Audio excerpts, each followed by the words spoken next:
Welcome to Lake Ocoee and the Hennessy Hammock Hangout. We have the Cub, the Scout, the Expedition, the Backpacker, and a homemade one. And we have a very odd and interesting collection of rain flies and configurations. And I thought this would be a great opportunity to walk you through the 4 models that we own, what makes Hennessy Hammock special and unique and maybe a good choice for you. And I'll cut now to the morning and we'll get into it. All right, tomorrow is today and we are on Parksville Lake, just in front of the Ocoee Dam. Had a good night's rest. It was about 56 degrees last night. And I'm just going to take you through the 4 hammocks that I own and give you a bit of an introduction on installation options and what makes a Hennessy hammock, what to think about before maybe you buy one, a couple things like that. I'm not going to go into a lot of how-to stuff. I'm going to do that in a separate video. So the first one, the smallest one that I'm aware of that they made right now is the Cub, 120-pound limit. So this is for the smallest of our family. The next, we have the Scout, which is a 200-pound limit, and it's a little bit shorter. They say it's good for someone who's 5'8". The next is the Backpacker. This is good for 200 pounds. Yep, 200 pounds, and they say this is good for anyone up to 6 feet tall. And the last one is the Expedition. This is also good for someone 6 feet tall, and it's for someone who weighs up to 250 pounds. So I'm going to take you through what makes a Hennessy hammock, and I'm going to use the Backpacker to do that. So Hennessy hammocks are a gathered end hammock. That means the hammock material is a rectangle and then they squish it together at the end to make it a gathered end. You compare that to what you might know from someone's backyard, which is like a spreader bar style hammock. So this is a gathered end, not a spreader hammock. Now, one of the most difficult things about learning how to use and sleep in a hammock is getting this arc correct. There's some variance as to what's acceptable, but if you get it too taut, it sort of tacos up on you, and if you get it too droopy, it's hard on your back.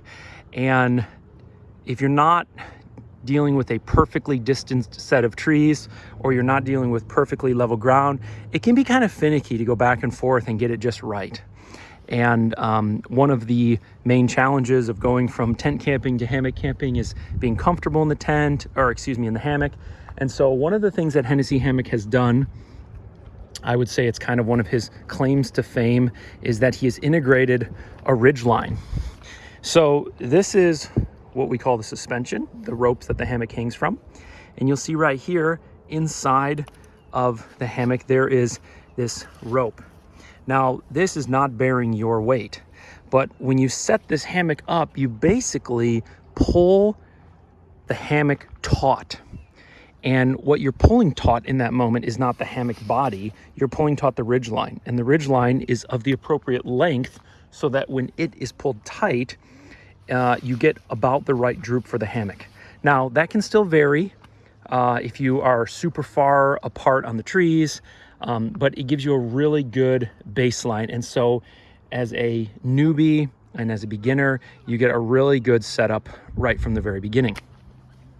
The second thing that he does, so far as I know, he's kind of the first one to do this, is he gives you these tie-outs, and he puts one sort of at the foot end on the right side and the head end at the left side, and you pull these out. These are on little bungee cords, and you pull these out, and what that does is it opens the hammock up so it feels a little bit more like a mattress, let's say.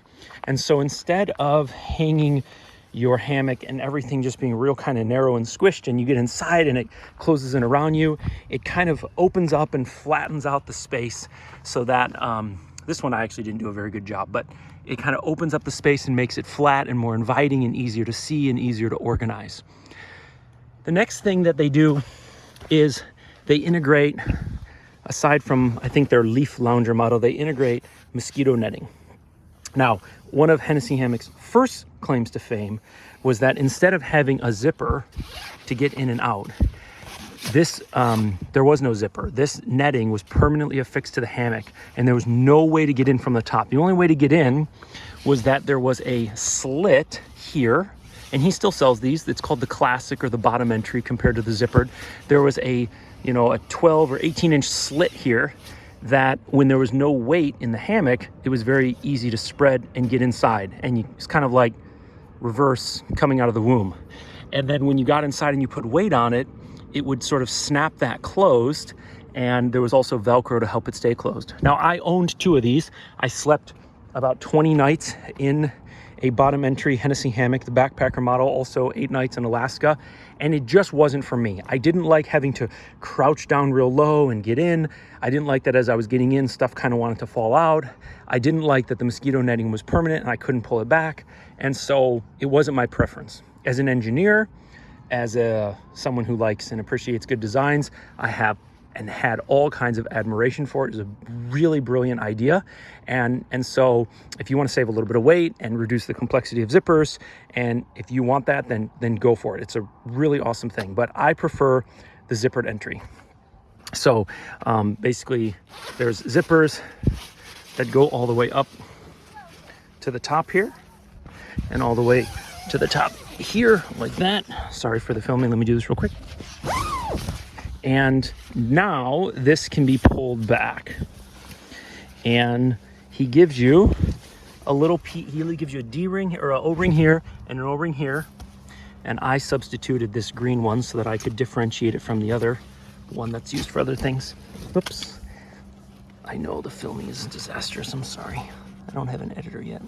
And you clip that there like so, and now you can pull the mosquito netting back, and you can almost get the feeling of a netless hammock. You still have it a little bit, still kind of in your way, but you get it's a pretty good option.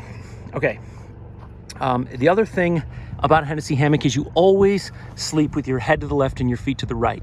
Now you can sleep with your head and elbow over here, and so you're sort of hanging out the open side, if it's open, or you can do it over there where your feet are over here. It's really your choice, but you always lay head left, feet right. And one of the reasons he does that is so that these tarps on top don't have to be rectangles.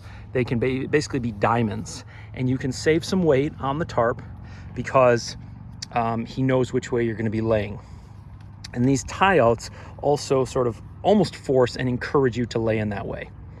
The other thing that's really nice about the mosquito netting, especially when you're new to hammock camping, is it basically encloses you in a cocoon. And so your items can't fall out. Your sleeping bag can't start to slip out the side like they do in an open hammock. And there is a psychological comfort in being sort of enclosed. I don't know if you've ever experienced this with a tent or a tarp, but when you are zipped up and enclosed, psychologically it feels like you're in the house with the doors locked and no one can come and get you. Even though we know burglars can break glass and bears can certainly tear tents to shreds, but there's something psychological about it. And so when I started sleeping in a netless hammock, it feels eerie. It feels like any squirrel could jump off the tree right into my hammock and get me, or any spider could lower down and go right into my sleeping bag. And having everything zipped up just gives you this psychological sense of confidence and the added practicality that things won't fall out. Once you get inside, you have this ridge line that you can clip all sorts of things to. It's extremely robust. Up in the corners of the ridge line, there are some more of those O-rings that you can hook things up. He gives you a couple mitten hooks, and he gives you this gear loft mesh thing where you can put all kinds of stuff. This looks a little odd because my wife's hammock is coming into my son's hammock, so you just kind of have to ignore that. Sorry for that. So you can really get organized in there. I mean, you can have your headlamp and you can have a book hanging. I mean, you can really get organized inside that hammock, and that's because of the ridge line and the clips and the mesh bag, things like that. Okay, the ropes, generally speaking, attach to webbing. So he sells various types of webbing, long and short, thin and thick, and generally the consensus is you wrap your webbing around the tree, and then he recommends this figure-8 style lashing technique, which I'll let you either watch my next video or Google otherwise. It works really well. You don't have to learn any fancy knots. You just have to learn how to lash. And getting that lash started can be a little odd. You kind of wonder, like, where's the 8? But basically, the 8 goes like this. And it's kind of hard to demonstrate without just doing it. So you can do it that way. Now, you can also just fasten right to the tree. We ran out of straps. So fastening right to the tree is an option. It can, over time, hurt trees, they say. But I think that's mostly a bunch of BS. And you can either do the double webbing like this, where the webbing doesn't interact with one another, or you can do it where the webbing passes through, something more like this. So you tend to get a lot of options. Sometimes the webbing won't reach all the way around the tree, like here and here. That's no problem. That still works. You can still do the lashing, and that's how you attach it to the tree. So the last thing to discuss is not the hammock itself, but the rainfly. So pretty much all of his hammocks, except for I think the leaf lounger, come with a rainfly. It's sized for the tent or for the hammock. And there's a couple ways to set it up. So let me show you. The first way, and maybe the easiest way to set it up, is that on the hammock, let me just do this. Okay, so on the suspension of the hammock, he has these little clips that are basically prusik knot on here. So you can basically move this and then pull tension, it won't move. Move this, it won't move. And you can clip the rainfly's O-ring directly onto here, and you can just pull it taut, and that's it. It's very simple. You don't need any knots, and it's kind of dummy proof. The downside to this technique is that your rainfly is directly above your hammock like this. And so that can affect your ability to stand underneath your hammock because the roof is essentially very low. That can affect visibility.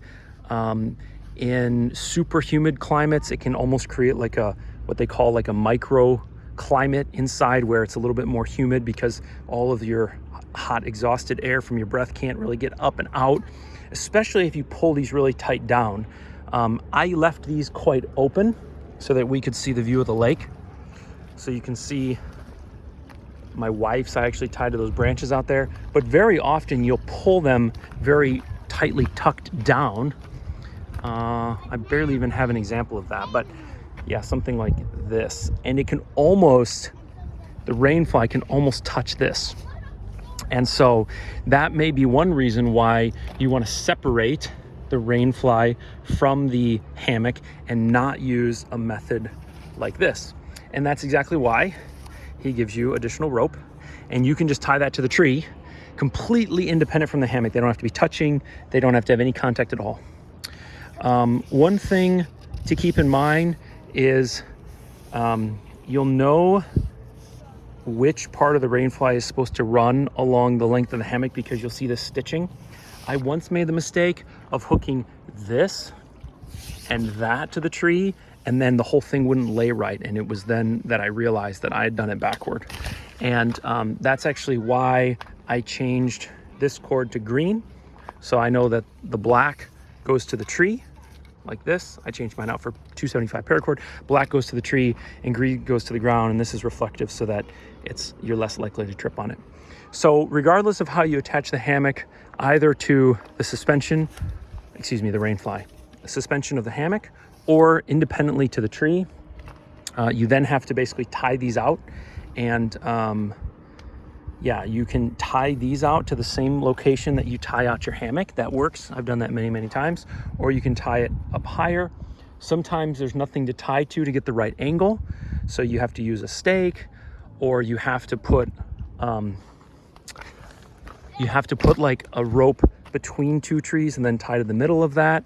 In this case, we had 5 of us last night sleeping on the same like 6 trees. So things got really tight. We have huge amounts of overlap.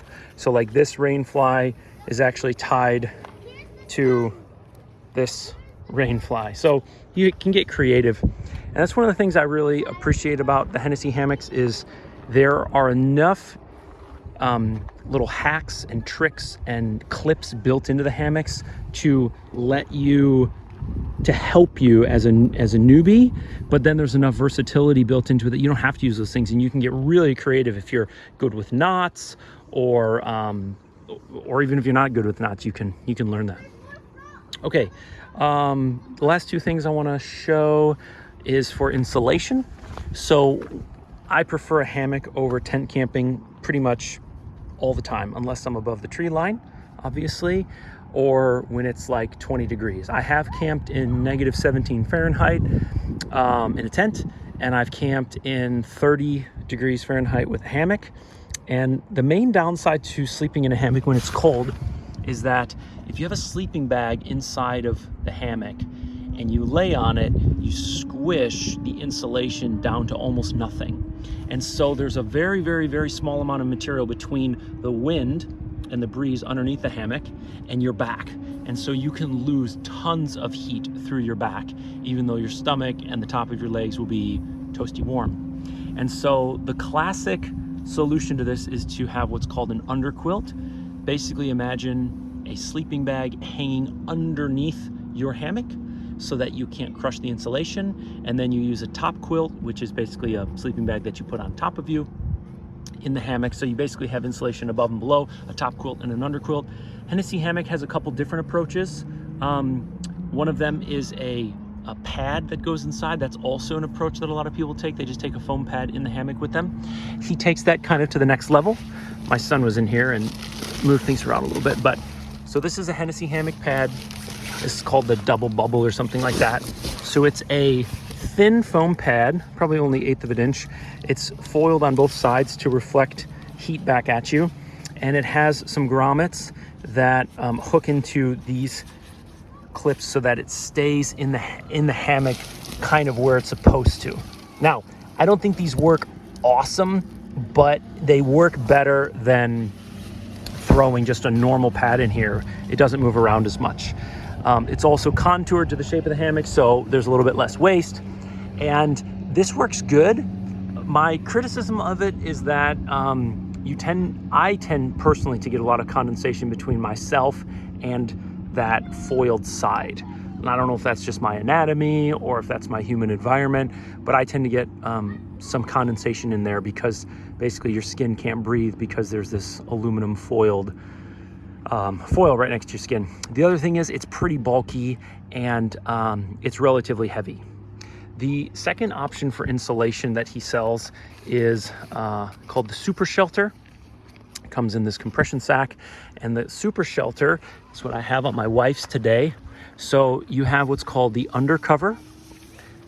So you have this basically sil nylon cover that hangs underneath the hammock and attaches to these tie-outs, so it integrates fairly well with the hammock itself. And then you have what he calls the under pad, which is an open-celled foam pad that hangs in between the hammock and your back and the undercover. And so this stops some of the wind and this traps some of the warmth. And this is a fairly light option compared to the pad. He also suggests that you can add things in between the hammock and the undercover, like leaves and other clothing to add insulation. That's more of like a bushcraft style approach. That's not really something like a thru hiker is going to be doing, where he wants to be gathering a bunch of, moss and things like that. But it is versatile. It also comes with like a emergency Mylar blanket that you can put in there to reflect some of the heat back with you. And I've used this system down to 30 degrees. I was a little bit chilly, but I sleep fairly cold. And so it'll depend on your sleeping style and conditions and all of that. I think the Super Shelter is a good alternative for down under quilts. I think that down under quilts perform better. So if you're looking strictly for warmth and performance, then a down under quilt or a synthetic under quilt is going to be your best bet. But this is a clever, useful, versatile alternative. I own 2 Super Shelters. I've read on the internet that people consider this very sensitive and fragile and they tear. I've not had issues with that, but I'm fairly careful with my gear. So for what that's worth, you can consider those claims and comments. And overall, I own these 4 Hennessy hammocks. I've owned 2 bottom entry backpacking hammocks. And I bought my 3 nephews, all Scouts. So I've purchased 9 Hennessy hammocks so far in my life. I have never once had a quality problem. I've never had anything tear, really not had anything fray. I think the quality is really good. I think that if you've never slept in a hammock outdoors, one of the Hennessy hammocks, a perfect option for you. I think that after 10 years of sleeping in hammocks, you may get more particular and you may want to do something a little bit different. And so you may end up wanting to do something like I've done, where you make your own gear and you have your own custom suspension. Because just as an example, like these ropes, I think he says on his website, are tested to 1,500 pounds. You don't need ropes at 1,500 pounds. But he's selling to a wide variety of customers who aren't going to check to see if these have gotten abraded and worn out, customers who are going to set this thing super taut, which puts more stress on them, customers who are going to get drunk and 3 of their buddies are going to get in the hammock with them. And so some of the things are, in my opinion, overbuilt. And the downside with overbuilding things is that they get heavy. And so as, let's say, a pro user now, there are some things that I would want to be different. I, as an example, cut away the little covers here and redid the knots, because I don't need these things and they add weight. And I also don't use the snake skins anymore that he sells, although they are really awesome for beginners. So yeah, if you're a total veteran and you've been sleeping in hammocks for 10 years, you probably already know what you like. But if you're not, then I think a Hennessy hammock is an awesome choice. I would recommend it unanimously and unconditionally to pretty much anybody and everybody. Go to his website, see what's available today. Who knows how old this video will be when you watch it, and use his hammock buying guide to give you an idea of what you might want and what you might need. And if you're still with me, I hope these 22 minutes were worth it for you to learn about Hennessy hammocks and see the beautiful Ocoee area. And if you didn't like that, that's okay. Give it a thumbs down, let me know. And go check out hammockforums.net. That's a nice place to read about hammocks, and there's a lot of smart, interesting people there. All right, folks, take care.